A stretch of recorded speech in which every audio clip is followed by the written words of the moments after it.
Et on se retrouve à présent pour la partie invitée de votre matinale. Nous sommes en direct ici à Télé 50 qui, à partir de ce jour, célèbre ses 14 ans. Continue toujours à nous faire parvenir vos vœux. Mais on va parler politique actuellement avec un avocat, président d'un parti politique, le MPC, Caleb Kalala Potoy, qui est là avec moi. Bonjour, bienvenue à vous, maître. Bonjour, merci, monsieur Gaëtan. Alors, j'aimerais bien que vous puissiez dire quelque chose au sujet de l'anniversaire de Télé 50, une chaîne que vous allez décrire en tout cas, mais dont le programme vous plaît quand même. Tout à fait, c'est toujours un plaisir de passer ici chez vous et la manière dans laquelle vous prestez. On est fiers et on vous félicite.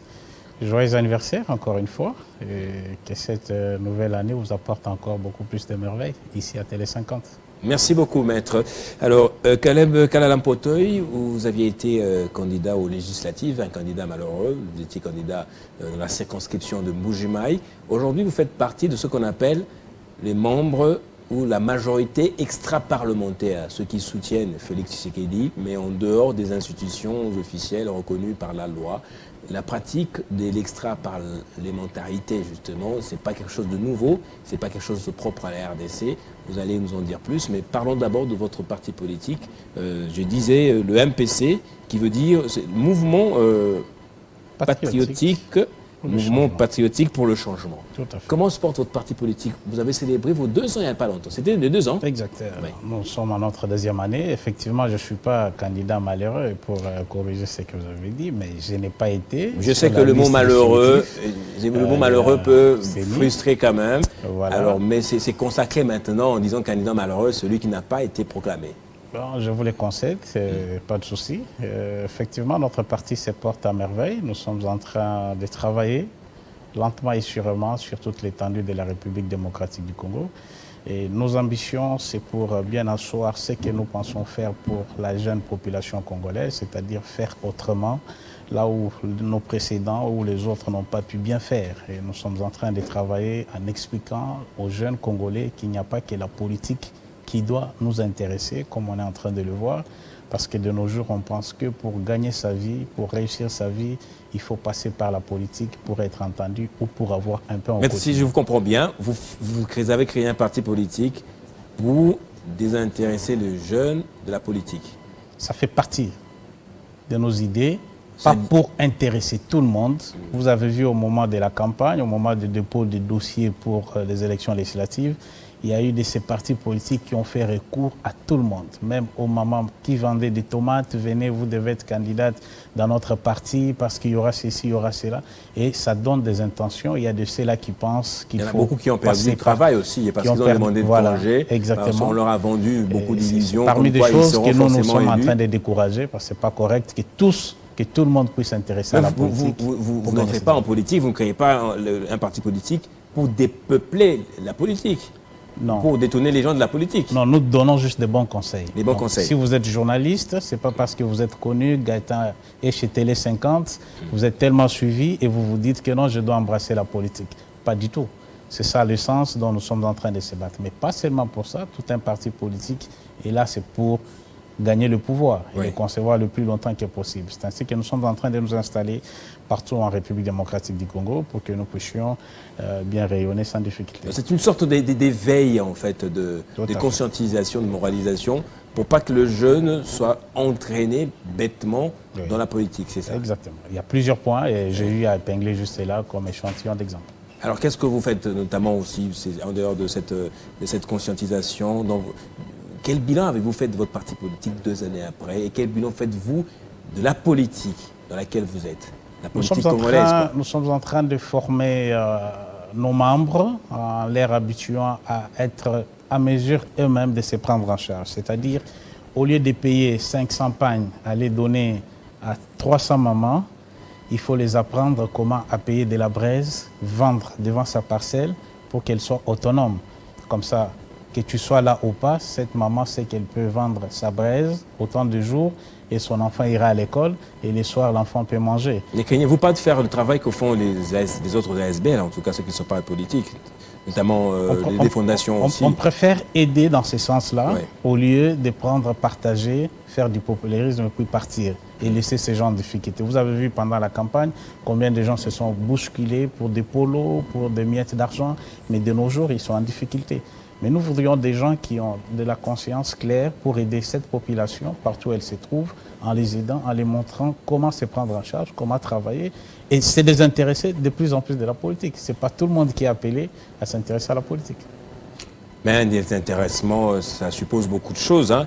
Ça suppose aussi un abandon, ça suppose moins des lecteurs, notamment les jeunes Non, qui ça, sont c'est un droit les civique. les jeunes qui naturellement Non, ça sont n'enlève rien le droit d'aller révolutionnaires, voter. qui se révoltent.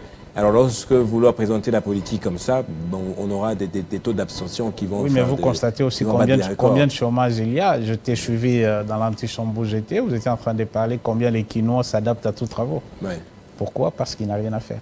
Il pense que j'embrasse tel champ, j'embrasse tel côté pour s'en sortir parce qu'il manque quoi faire. Et vous avez vu que depuis que les élections, on a tourné la page, on est tous au repos.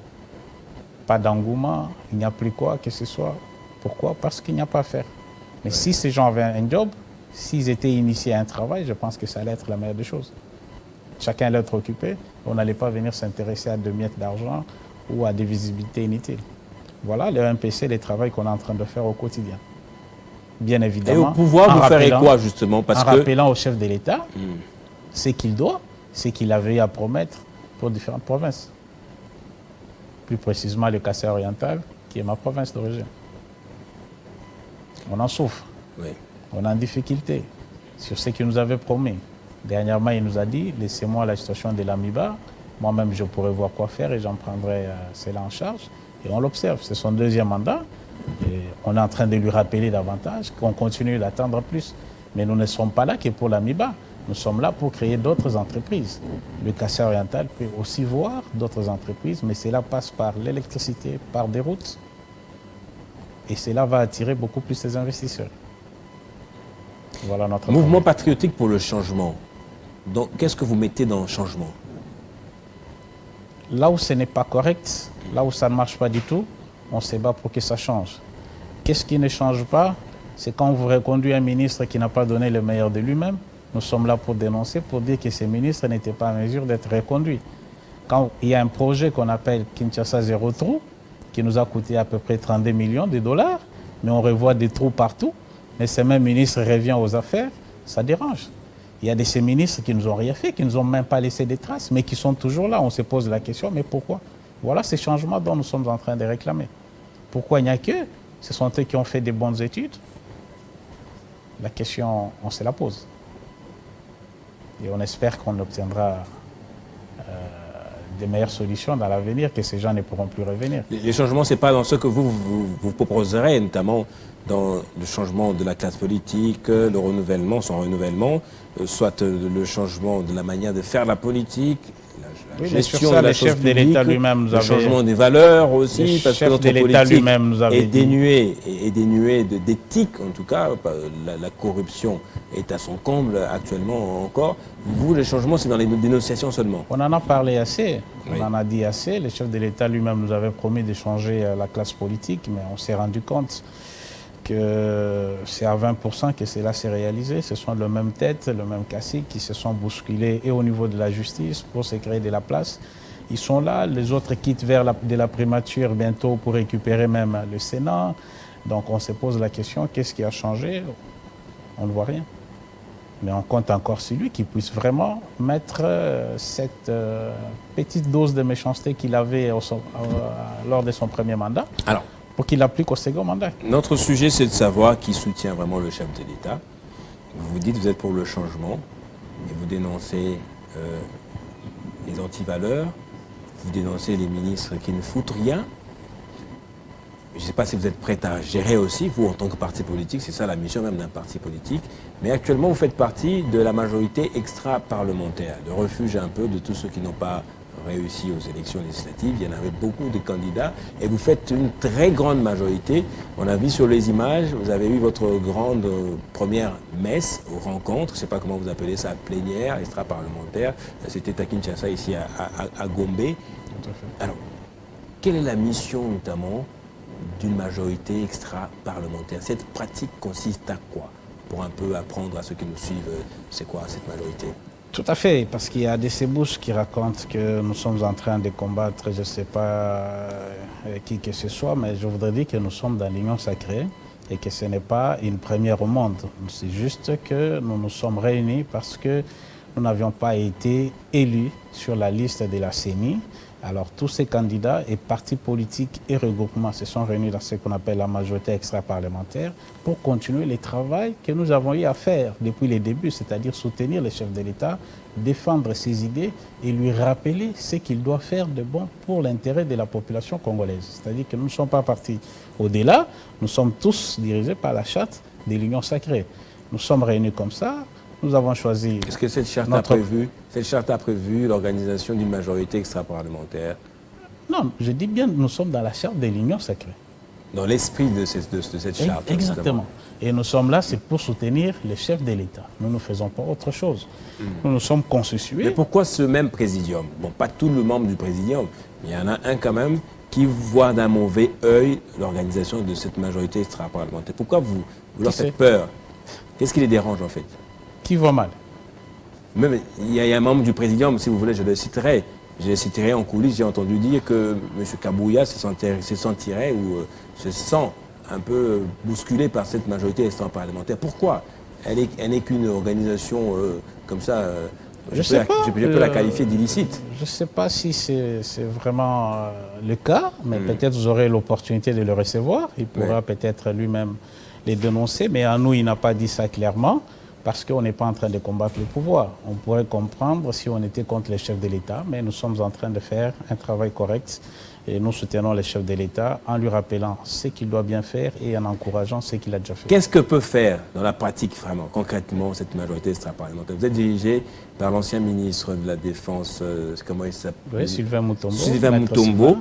Alors, vous faites quoi concrètement là, dans vos plénières? Nous proposons, vous poursuivez quoi? Nous sommes d'ailleurs parmi ceux-là qui ont proposé les premières intentions qu'on puisse vraiment modifier la charte de l'Union sacrée parce qu'on trouve qu'elle doit s'adapter aux réalités actuelles. Et nous sommes en train de proposer là où les choses ne marchent pas, faire entendre notre voix. C'est supposer qu'on a été élu parce que nous avons une population derrière nous. Toutes ces doléances que nous donne la population, nous les prenons, nous les mettons au niveau de notre assemblée. Notre coordonnateur et toute l'équipe feront l'effort de les apporter aussi à qui de droit. Des propositions de loi. Tout à fait. Oui. Vous avez aussi un pouvoir contraignant. Nous avons des députés qui sont là et qui proposent. Quel type de députés? Au sein de notre majorité extra-parlementaire. Vous êtes député là-bas? Tout à fait. Ok. Et vous avez un pouvoir aussi pour... Ça vous fait peur? Non, j'essaie de réfléchir, j'essaie de comprendre en fait la majorité extra-parlementaire. Okay. Vous fonctionnez avec quels moyens? Nos propres moyens, nos cotisations. Vous ne vous infligez pas beaucoup de souffrance comme ça aussi? Après avoir échoué aux élections, vous sortez encore de votre argent pour faire fonctionner... Parce que nous avons le souci de voir clairement que les choses puissent être bien faites. Voilà pourquoi on se bat et on met tous les moyens en jeu pour que nous puissions effectivement faire plaisir à notre population qui avait tant ces soucis de voir ces changements. Et nous devons obtenir ces changements. En quoi est-ce que vous êtes un soutien au chef de l'État? En étant en contact direct avec la base, en lui apportant ce que la population est en train de nous réclamer. Je vous ai parlé ici de ces ministres dont peut-être n'ont pas eu à faire mieux, qui sont rentrés. Tout ça, ce sont les desiderata dont nous discutons ensemble avec la population. Je vous ai parlé de ces projets qui ne nous a rien apporté. Il y a des trous partout, mais on se félicite, on dit c'est un projet qu'il faut acclamer, tout ça, et ces gens sont encore revenus aux affaires.